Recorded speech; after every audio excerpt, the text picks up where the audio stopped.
రాఖీ పౌర్ణమి పండుగకు అనేక పురాణ కథలు ఉన్నాయి. ఇవి అన్నా చెల్లెల బంధాన్ని, రక్షణను, ప్రేమను ప్రతిబింబిస్తాయి. ఇక్కడ కొన్ని ముఖ్యమైన పురాణ గాథలను తెలుసుకుందాం. 1. శ్రీకృష్ణుడు ద్రౌపది కథ. మహాభారతంలో శిశుపాలుని వధ సమయంలో శ్రీకృష్ణుడి వేలికి గాయమవుతుంది.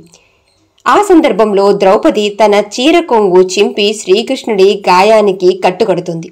కృతజ్ఞతగా శ్రీకృష్ణుడు ఆమెకు జీవితాంతం రక్షణ వాగ్దానం చేస్తాడు. అందుకే దుశ్శాసనుడి యొక్క సభలో ద్రౌపదిని కాపాడిన సందర్భం దీనికి మంచి ఉదాహరణగా చెప్పవచ్చు. 2వ కథ యమధర్మరాజు యమున కథ. యమునాదేవి ప్రతి ఏడాది తన సోదరుడు యమధర్మరాజుకు రాఖీ పౌర్ణమి రోజున కలవడానికి వెళ్తూ ఉందని చెబుతారు.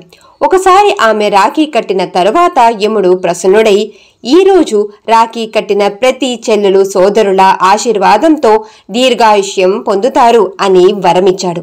అందుకే ప్రతి రాఖీ పౌర్ణమికి అన్నా చెల్లెళ్ళు రాఖీ కట్టుకుంటారు. 3వ కథ ఇంద్రుడు సచీదేవి కథ. ఇది విష్ణు పురాణంలో కనిపించే కథ. ఇంద్రుడు అసురులతో యుద్ధం చేస్తున్న సమయంలో సచీదేవి ఒక పవిత్రమైన మంత్రంతో రక్షా సూత్రాన్ని తయారు చేసి ఇంద్రుని యొక్క చేతికి కట్టింది. ఆ రాఖీ పవిత్రతతో, శక్తితో ఇంద్రుడు విజయం సాధించాడు అని ప్రతీతి. ఇక్కడ రాఖీ ఒక రక్షణ చిహ్నంగా ఉపయోగపడింది. అలెగ్జాండర్ భార్య పురురాజు కథ. ఈ కథ చరిత్రలో కలిపిన పురాణ విశేషం ఉంది. అలెగ్జాండర్ భార్య రోక్సోనా భారతదేశంపై యుద్ధానికి ముందు రాజా పురుషోత్తముని రక్షణ కోరుతూ రాఖీ పంపించిందట. పురుషోత్తమ రాజు ఆమెను చెల్లెలుగా భావించి యుద్ధ సమయంలో అలెగ్జాండర్ను హతమార్చకుండా వదిలేశాడు అని ప్రతీతి. మొత్తానికి రాఖీ పౌర్ణమి పండుగ సోదరుడు చెల్లెల మధ్య బంధాన్ని, ప్రేమను, పరస్పర రక్షణను సూచిస్తుంది.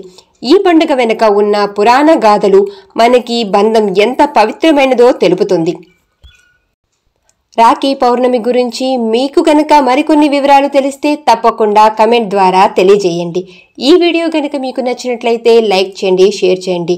ఇంకా ఛానల్ని సబ్స్క్రైబ్ చేసుకోకపోతే తప్పకుండా ఛానల్ని సబ్స్క్రైబ్ చేసుకోండి. Thanks for watching.